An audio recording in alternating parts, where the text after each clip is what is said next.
99 to 2004 உங்களுடைய ஐயா கலைஞர் அவர்கள் என்ன பேசினாரு நாங்களும் இப்ப எடுத்து பேச முடியும். RSS இயக்கம் சமூக இயக்கம் சொன்னது இதே அவையில அதையும் நாங்க சொல்ல முடியும். குறைகளை சொல்லணும்னா நாங்க 50 வருஷ வரலாற்று நாங்களும் எடுப்போம். 99 to 2004 கோத்ரா கலவரம் நடக்கும் பொழுது என்ன குரல் கொடுத்தீங்க நீங்க இஸ்லாமியர்களுக்கு?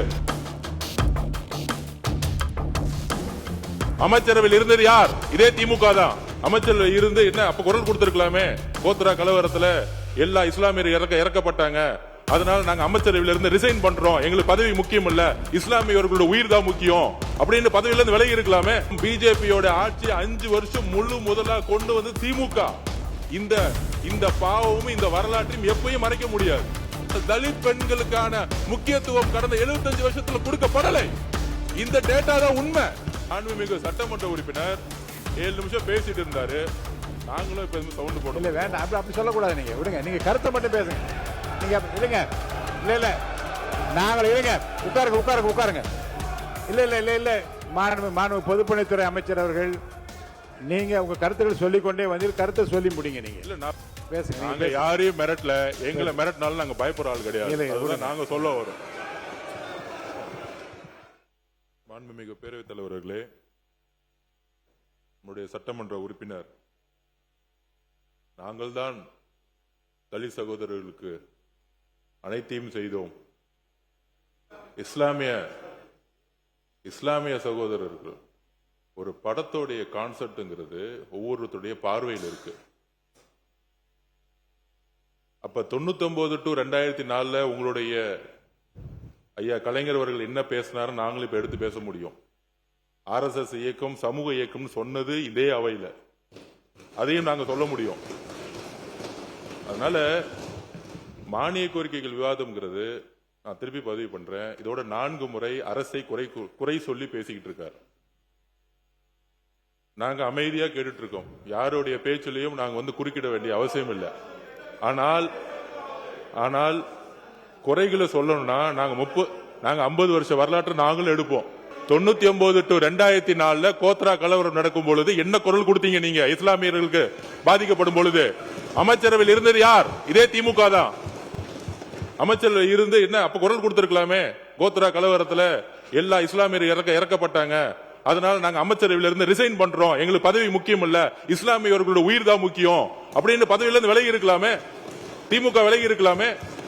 99 2004 வரைக்கும் பிஜேபியோட ஆட்சி 5 வருஷம் முழு முதலா கொண்டு வந்து திமுக இந்த பாவமும் இந்த வரலாற்றையும் எப்பயும் மறைக்க முடியாது.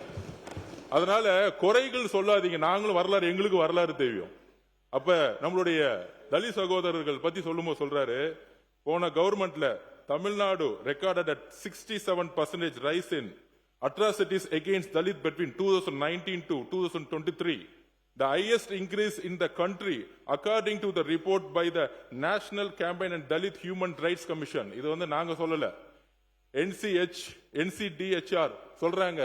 இந்த தமிழ்நாட்டிலே அதிகமான தலித் மக்களுக்கு எதிரான கிரைம் நடந்தது உங்களுடைய ஆட்சியிலிருந்து இங்க டேட்டா சொல்லுது. இத நாங்க இங்க பதிவு பண்றோம். அதனால குறைகள் சொல்லாதீங்க. அப்புறம் தலித் மக்களுக்கான ஒதுக்கிய நிதி, திமுக ஆட்சியில் நிதி பயன்பாட்டு குறைபாடுகள், CAG ஆடிட் அண்ட் டேட்டாவில், அதாவது CAG உடைய கவர்மெண்ட் டேட்டா, அதோட ஆடிட் ரிப்போர்ட், ஆதிர டிராவிட வெல்ஃபேர் தொடர்பான பல கல்வி மற்றும் ஸ்காலர்ஷிப் எட்ஸில் தொடர்ச்சியான சேவிங்ஸ் இருந்தால் குறிப்பிடப்பட்டுள்ளது. 2021-22 மட்டும் SC ST girls literacy institute 6.67 கோடி saving. Abroad scholarship for SC ST students 5.31 crore savings. Higher education special scholarship ரூபாய் 5.58 கோடி சேவிங்ஸ். அப்புறம் SC ST students educational assistance ரூபாய் 7.24 கோடி சேவிங்ஸ் போன்ற தொகைகள் பதிவு செய்யப்பட்டன. இதன் மூலம் ஒதுக்கப்பட்ட நிதி முழுமையாக பயனாளிகளிடம் சென்றவில்லை. அதாவது நிதியை ஒதுக்கிட்டு இந்த எந்த ஃபண்டும் தலித் மக்களுக்கு போய் சேரல. இது நாங்க சொல்லல, இதோடைய CAG ரிப்போர்ட் சொல்லுது. அதனால உங்களுடைய பாலிசியை பத்தி சொல்லுங்க. அரசுடைய 100 நாள் தான் நாங்க வந்திருக்கோம். ஒரு வாரம் சொன்னாரு, சமூக நீதித்துறைன்னு மாத்திட்டாங்க, சாதியை குறிப்பிட்டா போயிடுமா. இந்த அரசு சாதிங்கிற வார்த்தையும் ஒழிக்கணும் நாங்க நினைக்கிறோம். அதனாலதான் பெயரை மாத்தணும், வேற எதுவும் கிடையாது. நீங்க காலனின்னு ஒழிச்சிங்க, காலனி ஒளிஞ்சிருச்சா? 25 28% இந்த 75 வருஷத்துல இன்னும் விழுப்புரத்திலும் கள்ளக்குறிச்சியிலும் தமிழகம் முழுவதும் இன்னைக்கும் காலையில தலித் மக்கள் அதே குடிசையில தான் இருக்கிறாங்க. தேர்தல் பிரச்சாரம் பண்ணும்போது சாதாரண குடிசையில அந்த இடத்துல தண்ணி இல்ல, ரோடு இல்ல, மெடிக்கல் இல்ல, அங்க இருக்கக்கூடிய பெண்கள் ஹையர் எஜுகேஷன் போல. இப்ப சர்வே எடுத்து சொல்ல முடியும், அதிகமான பெண் கல்வியில முக்கியத்துவம் கொடுத்திருக்கோம். ஆனால் தலித் பெண்களுக்கான முக்கியத்துவம் கடந்த 75 வருஷத்துல கொடுக்கப்படலை. இந்த டேட்டா தான் உண்மை. நீங்க இப்பயும் சொல்றோம் வாங்க, நீங்க காலனிங்கிற பேரை மாத்திட்டோம். நான் பேசி முடிச்சிரு, அதுக்கப்புறம் நீங்க என்ன வேணா பதில் சொல்லுங்க. ஜனநாயகபூர்வம் அருவன் பண்ணுவோம். அவர் குறை சொன்னார்ல, பேசி முடிப்போம். உங்களுடைய ஆட்சியில தலித் மக்களுக்கு இந்த சவுண்ட் எல்லாம் விட வேணாம். நீங்க பேசுங்க எல்லாரும் நாங்க அப்படி வேண்டாங்க. நீங்க கருத்தை மட்டும் சொல்லுங்க. கருத்தை மட்டும் சொல்லுங்க. இல்ல கருத்தை மட்டும் சொல்லுங்க. மாண்புமிகு உறுப்பினர் உட்காருங்க. மாண்புமிகு உறுப்பினர் என்ன பேச அலோ பண்ணணும். எல்லாரும் பேசினாலே எந்திரிச்சு நின்னோம்னா அப்புறம் நம்மளும் எந்திரிச்சு நிக்க வேண்டியது. அவங்க பேச நான் இல்ல அவர் பேசி முடிந்ததும் இல்லங்க அவர் இல்ல நீங்க இல்லங்க இல்ல அவர் என்ன சொல்லிருந்தா நீங்க பதில் சொல்லுங்க. நான் கேக்குறோம், நான் அனுமதி தரேன். நாங்க பேசி முடிச்சு என்ன வேணா பேசுங்க. நாங்க கேக்குறோம். உட்காருங்க. நான் பேசி முடிச்சோட நீங்க என்ன வேணா பேசுங்க. நாங்க முடிக்கல. இருங்க. என்ன பார்த்து பேசுங்க. பின்னாடி எல்லாரும் உட்கார சொல்லுங்க. என்ன பார்த்து பேசுங்க. பாருங்க, நான் சொல்றேன். இருங்க. 75 ஆண்டு காலமாக இப்படிப்பட்ட குடியிருப்பில் இருக்கக்கூடிய பெண்களுக்கு இன்னும் அடிப்படை வசதிகள் இல்லைன்னா ஒரு கருத்து சொல்ல இருக்குன்னு நீங்க சொல்ற கருத்து அவர் பேசி முடிச்ச பிறகு சொல்லுங்க. எங்க என்ன இருக்கு உங்க கருத்துக்களை பதிவு பண்றது அனுமதி தரேன். நீங்க பேசி முடிங்க. கருத்து முடிங்க. உடனே தரேன் உங்களுக்கு. துணைத் தலைவர்கள் அவர் சொல்லி முடிச்ச உடனே தரேங்க உங்களுக்கு. நீங்க சொல்லுங்க. நான் ஆதாரபூர்வமா தான் பேசிட்டு இருக்கேன். சொல்லுங்க. மாண்புமிகு சட்டமன்ற உறுப்பினர் 7 நிமிஷம் பேசிட்டு இருந்தாரு. நாங்களும் இப்ப சவுண்ட் போட இல்ல வேண்டாம். அப்படி சொல்லக்கூடாது. நீங்க விடுங்க. நீங்க கருத்தை மட்டும் பேசுங்க. நீங்க இல்லங்க.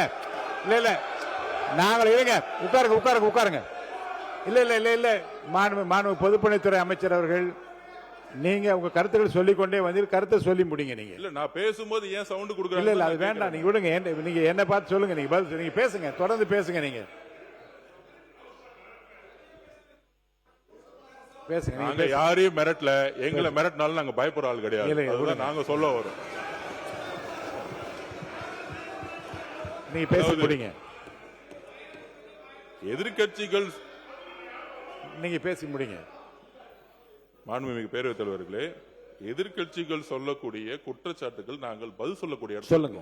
அவங்களுடைய கோரிக்கைகள், திட்டங்கள், பாலிசி பத்தி பேசினா அதுக்கு நாங்க எந்திரிச்சு பதில் சொல்லவும் செய்யறோம்.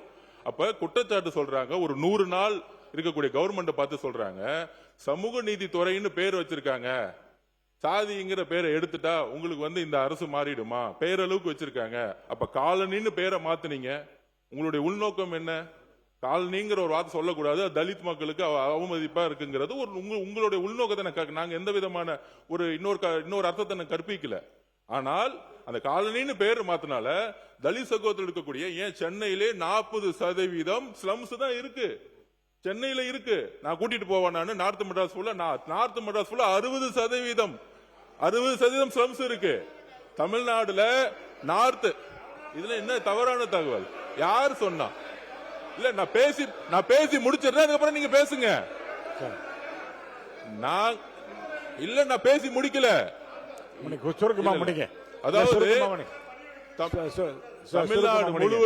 தமிழ்நாடு முழுவதும் தலித் மக்கள்ல, திருப்பியும் சொல்றேன், தலித் மக்கள் இன்றைக்கும் ஒரு காலனில இவங்க சொல்றாங்களே பேர் எடுத்துட்டாங்களே, இன்னும் ஸ்லம்ஸ்ல தான் அவங்க கிட்டத்தட்ட 100 பேர் இருந்தாங்கன்னா 60-65% தலித் மக்கள் ஸ்லம்ஸ்ல தான் இருக்கிறாங்க. தமிழ்நாடு முழுவதும் 100 பேர்னா 30% ஸ்லம்ஸ் தான் இருக்கு. வட மாவட்டங்களும் சரி, தென் மாவட்டங்களும் சரி. அது ஏன்னா நான் தேர்தல் பிரச்சாரம் 234 தொகுதிக்கு போயிருக்கேன். எங்களுக்கு தெரியும். அதனால இந்த ஒளிமறைவு இல்லாம தலித் மக்கள் பெரிய பெரிய ஒரு நல்ல வாழ்க்கையை வாழ்றாங்க. அவங்க பொருளாதார சுதந்திரம் அடைஞ்சிட்டாங்க. நாங்கள் சொல்றோம், வரலாற்றுல முதலில் 6 அமைச்சர் சொன்னாங்க, 8 அமைச்சர்களுக்கான அதிகாரத்தை கொடுத்திருக்கோம். புரட்சியாளர் அம்பேத்கருடைய குறிக்கோள் என்னன்னா, தலித் மக்களுக்கு நாங்க தண்ணி கொடுத்தோம், வீடு கொடுத்தோங்கிறது முக்கியம் இல்ல. அம்பேத்கருடைய கனவு தலித் மக்களுக்கு அதிகாரத்தை கொடுக்கப்பட வேண்டும். முதல் முறையாக வரலாற்றில் ஒரு கல்வித்துறை, அதாவது எஜுகேஷன் டிபார்ட்மெண்ட், ஹையர் எஜுகேஷன் ரெண்டுத்துக்கும் சேர்த்து அமைச்சர்களை கொடுத்திருக்கோம். போதும், போதும். மாண்பு